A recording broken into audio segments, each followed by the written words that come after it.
Hello friends, welcome to my YouTube channel sweet moment. So friends, video जो बनी थी ना वो मैं चेक कर रही थी, बट गलती से मुझसे डिलीट टच हो गया एंड वीडियो जो है वो परमानेंटली डिलीट हो गई। इस चक्कर में मुझे वीडियो दोबारा से रिकॉर्डिंग करनी पड़ी एंड एडिट करना पड़ा। तो इसलिए आज की जो वीडियो है वो रोज़ से बहुत ज़्यादा छोटी बनी है। सो फ्रेंड्स, लास्ट पार्ट मैंने आप लोगों को बताया था कि विंग किंगडम घूमने गया था और जब वो कंदल की शॉप में था तब वहाँ पर आग लग गई। एंड जब ये बात वांगजी को पता चलती है तो वो काफ़ी ज़्यादा वरीड होता है एंड शॉप ओनर से पूछता है कि वहाँ पर क्या हुआ था। शॉप ओनर वांगजी को सब कुछ बताता है एंड लास्ट में एक ब्रेसलेट देता है। वैन निंग उस ब्रेसलेट को पहचान लेता है और कहता है ये तो कॉन्क्यूबाइन सॉन्ग के हेड सर्वेंट का है। एंड वांगजी उस सर्वेंट को यहाँ पर लाने का ऑर्डर देता है। इधर कॉन्क्यूबाइन सॉन्ग अपने चैम्बर में अपनी हेड सर्वेंट पे बहुत ज़्यादा गुस्सा हो रही थी। कुछ दिनों पहले उसने अपनी सर्वेंट को एक टास्क दिया था कि वो विंग के सर्वेंट से बात करे और विंग के बारे में पता करे कि आखिर वो पूरे दिन क्या करता है, क्या उसकी कुछ प्लानिंग चल रही है या फिर फ्यूचर में वो क्या करने वाला है। पहले तो विंग के सर्वेंट्स ने कुछ नहीं बताया, पर बाद में वो लोग कुछ ज्वेलरी लेकर विंग के बारे में इंफॉर्मेशन देने लगी थी। एंड इसीलिए कॉन्क्वेंस सॉन्ग ने अपनी बहुत सारी ज्वेलरी अपनी हेड सर्वेंट को दी थी ताकि वो ये सारी ज्वेलरी विंग के सर्वेंट को देखकर उससे इंफॉर्मेशन ले सके। और इसी तरह उन लोगों को पता चला कि आज विंग पैलेस के बाहर किंगडम के मार्केट में जाने वाला है। एंड वो काफ़ी ज़्यादा एक्साइटमेंट के साथ सबको बता रहा था कि वो कंदल की शॉप में ज़रूर जाएगा अपने और वांगजी के चैम्बर के लिए कंदल्स खरीदने। एंड कॉन्क्यूबाइन सॉन्ग को लगता है कि ये उनके लिए सबसे बड़ा चांस है। एंड इसीलिए आज कॉन्क्यूबाइन सॉन्ग अपने फादर के घर गई थी और उनके साथ प्लानिंग करने के बाद वो अपनी हेड सर्वेंट और अपने फादर के कुछ लॉयल गार्ड्स को लेकर विंग का पीछा कर रही थी। उन सब लोगों ने भी नॉर्मल क्लॉथ पहने हुए थे ताकि उन्हें कोई पहचान ना पाए और अपने फेसेस को कवर किया हुआ था। एंड जब कॉन्क्यूबाइन सॉन्ग ने देखा कि विंग एक कंदल की शॉप में जा रहा था तो उसने सोचा कि उसका यही चांस है। एंड इसलिए उसने अपने गार्ड्स को वहाँ पर फाइट करने के लिए कहा ताकि विंग के साथ जो गार्ड्स आए हैं उनमें से कोई उस फाइट को रोकने आए। एंड जैसा कॉन्क्यूबाइन सॉन्ग ने एक्सपेक्ट किया था सेम वैसा ही होता है। यूनहाओ एंड उसके बाद वैनली और मैनुआ भी उस फाइट को रोकने आते हैं, पर कुछ देर बाद ही वैनहुआ अपनी स्वॉर्ड निकाल लेती है एंड उसके जो गार्ड्स थे उन लोगों को जो कि नॉर्मल लोगों का बिहेव कर रहे थे वहाँ से हटना पड़ता है। पर इतना टाइम ही उन लोगों के लिए काफ़ी था जब विंग अकेला था, इसलिए उसने अपनी हेड सर्वेंट को कहा कि वो उस शॉप में जाए और धीरे से उस शॉप में आग लगा दे। पर उसकी हेड सर्वेंट पता नहीं कहाँ अचानक गायब हो गई और फिर कुछ देर बाद उसने देखा कि उस शॉप में आग लग चुकी है। उसे लगा कि ये उसकी हेड सर्वेंट का काम है, पर वहाँ पर उसे उसकी हेड सर्वेंट कहीं पर भी नहीं मिली। और कॉन्क्यूबाइन सॉन्ग इस बात में घबरा कर कि कहीं उसकी हेड सर्वेंट को किसी ने पकड़ तो नहीं लिया, वो तुरंत पैलेस में आ गई। एंड यहाँ पर आने के बाद उसे पता चल रहा है कि उसके सर्वेंट ने तो वहाँ पर आग लगाई ही नहीं थी, और तो और उसके सर्वेंट को कुछ लोग पकड़ कर ले गए थे और उसे बांध कर कहीं रखा था। एंड उसके बाद उसे कुछ टाइम के बाद छोड़ दिया। कॉन्क्यूबाइन सॉन्ग सोचते हैं कि शायद उन लोगों के साथ किसी ने चाल चली है, पर उसे समझ नहीं आ रहा था कि आखिर किसने। पर इससे पहले कि वो कुछ और सोच पाती, वहाँ पर रॉयल गार्ड्स आ जाते हैं जो कॉन्क्यूएंट सॉन्ग की हेड सर्वेंट को वहाँ से ले जाने लगते हैं। एंड कॉन्क्यूएंट सॉन्ग भी उन लोगों के साथ जाती है क्योंकि वो नहीं चाहती थी कि उसकी हेड सर्वेंट कुछ बोल दे एंड वो लोग फंस जाएं। वो गार्ड्स विंग और वांगजी के सामने आते हैं और कॉन्क्यूएंट सॉन्ग की हेड सर्वेंट को उसके नीज पर बैठा देते हैं और कॉन्क्यूएंट सॉन्ग भी वहाँ पर खड़ी हो जाती है। वांगजी उस हेड सर्वेंट को कोल्ड आइज के साथ देख रहा था। वो उस सर्वेंट पर ऑलरेडी बहुत ज़्यादा गुस्सा था। यूनहाओ तुरंत उस हेड सर्वेंट के पास आता है और उससे पूछता है कि इस आफ्टरनून वो क्या कर रही थी। उस हेड सर्वेंट को समझ नहीं आता कि वो क्या कहे। तभी कॉन्क्यूएंस सॉन्ग कहती है कि वो अपने हेड सर्वेंट के साथ अपने फादर से मिलने गई थी। पर वांग जी कॉन्क्यूएंस सॉन्ग की तरफ देखता है और उसे चुप रहने के लिए कहता है। उसके बाद यून हाओ फिर से कॉन्क्यूएंस सॉन्ग की हेड सर्वेंट से पूछता है कि आखिर वो इस आफ्टरनून क्या कर रही थी। पर तभी वैन वह उस सर्वेंट के पास आती है और उसे स्मेल करती है और फिर वो वांग जी से कहती है कि योर मैजेस्टी, इस सर्वेंट की बॉडी में से तो पेट्रोलियम की स्मेल आ रही है। गाइस पेट्रोलियम आप समझ आना मतलब कुछ भी ऐसा जैसे आग लग सके जो उस ज़माने में होता था। ओके। एंड आप लोग अगर पूछो कि विंग की बॉडी में से क्यों नहीं आ रही थी, तो गाइस वो डॉक्टर है, काफ़ी सारी औषधियाँ वगैरह वो जानता है काफ़ी सारी। एंड उसने उसी का यूज़ किया था जिससे किसी को भी उस पर डाउट ना हो। ये सुनते ही यूनहाओ भी उस सर्वेंट के थोड़ा सा क्लोज आता है, सेफ डिस्टेंस, और स्मेल करता है एंड उसे भी सेम वही स्मेल आ रही थी। यूनहाओ तुरंत अपने स्वॉर्ड निकाल लेता है और उस हेड सर्वेंट की नेक पे लगा देता है और उसे कहता है कि सच बताओ।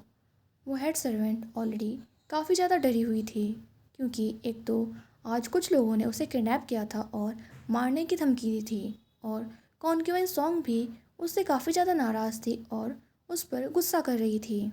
और अगर उसने अभी सच नहीं बोला तो सारा ब्लेम उस पर आएगा और उसके साथ उसकी पूरी फैमिली को ख़त्म कर दिया जाएगा, और वो ऐसा कुछ भी नहीं चाहती थी। इसलिए वो तुरंत सबको सच बताने लगती है कि किस तरह वो कॉन्क्यूबाइन सॉन्ग के कहने पर विंग के सर्वेंट से इंफॉर्मेशन ले रही थी, किस तरह उन लोगों ने विंग का पीछा किया एंड फिर किस तरह उसका किडनैप हो गया। ये सुनते ही तुरंत वैनली और वैनहुआ कॉन्क्यूबाइन सॉन्ग के पास आ जाते हैं और विंग को सारी स्टोरी समझ में आ जाती है।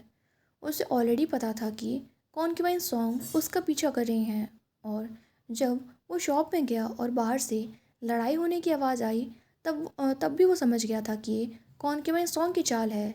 इसलिए उसने कॉन्क्यूबाइन सॉन्ग की चाल का सपोर्ट करते हुए धीरे धीरे करके वैनली वैनुआ इनहाओ सबको उस रूम के बाहर भेज दिया और वो सिर्फ वैनिंग के साथ वहाँ पर था। वो वेट कर रहा था कि कब कॉन्क्यूबाइन सॉन्ग या उसका कोई आदमी आए और यहाँ पर उसे हार्म करने की कोशिश करे, पर ऐसा कुछ भी नहीं होता। एंड इसीलिए विंग अपने प्लान बी के अकॉर्डिंग उस शॉप में खुद ही आग लगा देता है, और उसे अब समझ में आया कि उस शॉप में उसे हार्म करने के लिए कोई क्यों नहीं आया, क्योंकि जो पर्सन उस शॉप में आने वाला था वो ऑलरेडी किडनैप हो चुका था। पर फिर विंग सोचता है कि आखिर उन दोनों के प्लान में मतलब कॉन्क्यूबाइन सॉन्ग और विंग के प्लान में ये थर्ड पर्सन कौन आ गया। पर वो इस बारे में कुछ भी नहीं कहता, और वांगजी और यूनहाओ जिन लोगों ने ये बातें सुनी, यूनहाओ तुरंत उस सर्वेंट से कहता है कि और तुम्हें किडनैप किसने किया। पर वो उस सर्वेंट ने उन लोगों में से किसी का भी फेस नहीं देखा था, तो वो कहती है कि मुझे नहीं पता। पर ऑब्वियसली कोई भी उस सर्वेंट की बात नहीं मानता, और कॉन्क्वेंस सॉन्ग जिसने अपनी सर्वेंट की बात सुनी वो तुरंत उसके पास जाती है और उसे चाटा मारती है और कहती है कि तुम झूठ बोल रही हो, मैंने तुम्हें कुछ भी ऐसा करने के लिए नहीं कहा था। और फिर वो तुरंत वांगजी के सामने अपने नीज़ पर बैठ जाती है और कहती है, योर मैजेस्टी मेरी बात का बिलीव कीजिए, मैंने ऐसा कुछ भी नहीं किया, ये सर्वेंट झूठ बोल रही है। वांगजी कॉन्क्वेंस सॉन्ग की सर्वेंट की तरफ देखता है और उससे कहता है कि तुम्हारे पास इस बात का क्या प्रूफ है कि तुमने जो कुछ भी कहा वो सच है। वो सर्वेंट इस बारे में सोचने लगती है कि आखिर वो क्या कह सकती है, और कॉन्क्वेंस सॉन्ग जब भी सुनती है तो वो स्माइल करने लगती है, क्योंकि आखिर उस सर्वेंट के पास क्या ही प्रूफ होगा।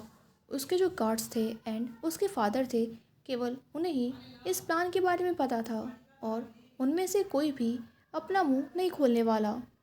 वो सर्वेंट इधर उधर देख रही होती है, तभी उसकी नज़र उसके क्लॉथ्स पे जाती है, जो कि एक पैलेस के सर्वेंट के नहीं बल्कि नॉर्मल लोगों की तरह थे, और तुरंत उससे समझ आता है कि उसे क्या प्रूफ देना है।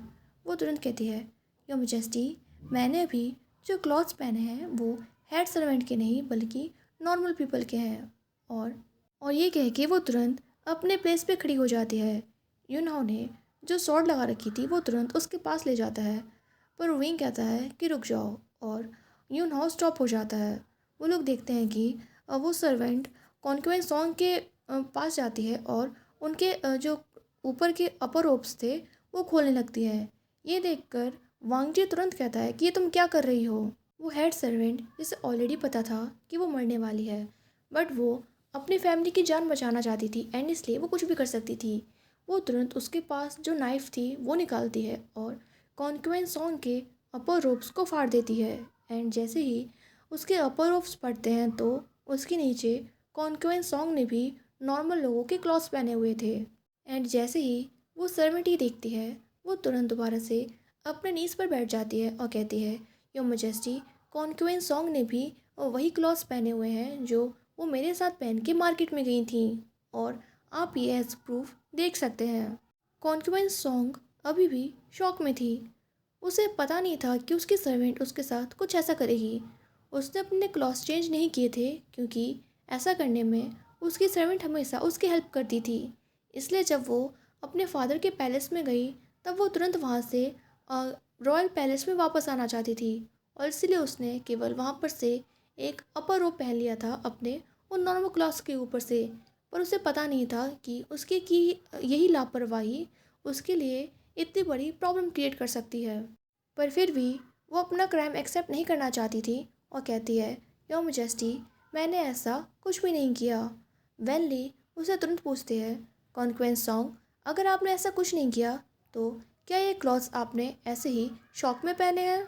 कॉन्क्वेंस सॉन्ग को समझ नहीं आ रहा था कि वो क्या कहे, क्योंकि कोई भी पैलेस का पीपल ये नॉर्मल लोगों के क्लॉथ ऐसे ही नहीं पहनता। पर वांगजी को जो प्रूफ चाहिए थे वो उसे ऑलरेडी मिल चुके थे। इसलिए वो डिक्लेयर करता है कि कॉन्क्वेंस सॉन्ग ने अपनी हेड सर्वेंट के साथ मिलकर एम्प्रेस को मारने की कोशिश की, एंड इसमें कॉन्क्वेंस सॉन्ग के फादर ने भी उनका फुल सपोर्ट किया। इसलिए कॉन्क्वेंस सॉन्ग की सर्वेंट को एज अ पनिशमेंट डेथ मिलती है। एंड कॉन्क्वेंस सॉन्ग को पहले 50 लेसेस मारे जाएंगे एंड उसके बाद उन्हें अपनी पूरी लाइफ अंडरग्राउंड प्रिजन में बितानी होगी। गाइस, 50 लेसेस वो वही वाले, आई डोंट नो कि मैं सही प्रोनाउंस कर रही हूँ या नहीं। वो जो वांगजी को 33 लेसेस एज अ पनिशमेंट मिली थी एंड उसके पूरे बैक पे स्कार्स रह गए थे, वो वाली। उस रूम में जो कोई भी था वो समझ गया था कि वांगजी की पनिशमेंट का क्या मतलब है। और कॉन्क्यूबाइन सॉन्ग कॉन्क्यूबाइन है, इसलिए उसे वांगजी डायरेक्टली डेथ की पनिशमेंट नहीं दे सकता। लेकिन कॉन्क्यूबाइन सॉन्ग की बॉडी 20 लेसेस भी नहीं झेल पाएगी, और अगर ऐसा कुछ हो भी गया तो 50 लेसेस कंप्लीट होने तक या तो उसकी ऑलरेडी डेथ हो चुकी होगी या फिर उसकी हालत ऐसी होगी कि वो 3 या 4 मंथ से ज़्यादा जिंदा नहीं रह पाएगी। पर कॉन्क्यूबाइन सॉन्ग जब ये पनिशमेंट सुनती है तो वो तुरंत वांगजी से माफ़ी मांगने लगती है और कहती है कि उसे ये पनिशमेंट नहीं चाहिए। वो सोचती है कि उसे इतनी पेनफुल डेथ मिलने से तो बढ़िया है कि उसे डायरेक्ट मार दिया जाए, एंड इसलिए वो तुरंत उठकर यूनहो के स्वॉर्ड की तरफ जाने लगती है। पर वैनली और वैनहुआ और कॉन्क्वेंस सॉन्ग के दोनों हाथों को पकड़कर उसे वहीं पर दोबारा उसकी नीज़ पर बैठा देती हैं। एंड उसके बाद वांगजी कॉन्क्वेंस सॉन्ग के फादर को भी वही सेम पनिशमेंट देता है। एंड फिर वांगजी कुछ गार्ड्स को बुलाता है और उनसे कहता है कि कॉन्क्वेंस सॉन्ग और उसके सर्वेंट को यहाँ से लेके जाकर प्रिजन में डाल दिया जाए। उन्हें उनकी पनिशमेंट कल मिलेगी, एंड कॉन्क्वेंस सॉन्ग के फादर को भी अरेस्ट कर लिया जाए और उन्हें भी प्रिजन में डाल दिया जाए। उन्हें भी अपनी पनिशमेंट कल मिलेगी। वो गार्ड्स तुरंत कॉन्क्वेंस सॉन्ग और उसके सर्वेंट को पकड़ लेते हैं और वहाँ से लेकर जाने लगते हैं। पर कॉन्क्वेंस सॉन्ग पूरे रास्ते उनके हाथों से छूटने की कोशिश कर रही थी, पर ऐसा कुछ नहीं हो पाता और वो लोग फाइनली कॉन्क्वेंस सॉन्ग को जो पैलेस में प्रेजेंट था वहाँ पर बंद कर देते हैं। इधर रूम में भी सारे लोग विंग और वांगजी को छोड़कर चले जाते हैं। वांगजी विंग को लेके काफ़ी ज़्यादा वरीड था, पर वो विंग से थोड़ा सा नाराज़ भी था। उसने विंग को कितनी बार मना किया था पैलेस के बाहर ना जाने के लिए, पर विंग ने उसकी एक बात नहीं सुनी। विंग जब भी देखता है तो वो और भी ज़्यादा सैड हो जाता है। वो ऑलरेडी इस बात के लिए गिल्टी था कि उसने वांगजी का यूज़ किया, पर उसके पास और कोई ऑप्शन ही क्या था। अगर वो खुद कॉन्क्यूबाइंस को एक एक करके रास्ते से ना हटाए तो वो लोग विंग पर अटैक करेंगी। एंड वांगजी, क्योंकि वो एम्पायर है, जब तक कि उसे उन लोगों की चाल के बारे में पता ना चले या वो लोग डायरेक्टली विंग पर हमला ना करें, वो अपनी कॉन्क्यूबाइंस को पैलेस से नहीं हटा सकता। विंग वांगजी के पास जाता है और उसका हाथ पकड़ता है और उससे कहता है, लंजा, आई एम सॉरी, प्लीज़ मुझे माफ़ कर दो। मैं आज के बाद ऐसा कभी भी नहीं करूँगा और मैं तुम्हारी सारी बात मानूंगा। वांग जी विंग की तरफ देखता है जो कि ऑलरेडी बहुत ज़्यादा सैड और गिल्टी लग रहा था। एंड ये देखकर वांग जी का जो गुस्सा था वो गायब हो जाता है। वो विंग को हग कर लेता है और कहता है, विंग, मैं तुम्हारे और हमारी बेबी के लिए बहुत ज़्यादा वरीड था। तुमने मुझे बहुत ज़्यादा स्केयर्ड कर दिया। आज के बाद तुम कभी भी ऐसा नहीं करोगे और मेरे बिना तुम कहीं नहीं जाओगे। विंग अपना सिर हाँ में हिला देता है। फिर वांग जी विंग के फॉरहेड पर किस करता है और फिर वो विंग के स्टमक पर भी किस करता है। पर वांग जी विंग से अभी भी थोड़ा सा गुस्सा था, इसलिए वो सर्वेंट से कहता है कि विंग का डिनर लाया जाए। और फिर वो ये कह के अपना जो रूम में ऑफिस था वहाँ चला जाता है, क्योंकि वो विंग से कितना भी गुस्सा हो वो विंग को अकेले छोड़कर नहीं जाना चाहता था। वेनिंग विंग का डिनर लाता है और उसे सर्व कर देता है। वो देखता है कि आज वांग जी विंग के साथ नहीं बैठा था और ये उसके लिए बहुत ज़्यादा शॉकिंग था। फिर वो विंग को देखता है जो कि बहुत ज़्यादा सैड लग रहा था। सो फ्रेंड्स, बस मैं इतना ही रिकॉर्ड कर पाई। आप लोग को वीडियो कैसी लगी मुझे कमेंट बॉक्स में बताना। वीडियो अच्छी लगी हो तो लाइक कर देना, चैनल को सब्सक्राइब कर देना। मिलते हैं कल, तब तक के लिए बाय बाय, टेक केयर।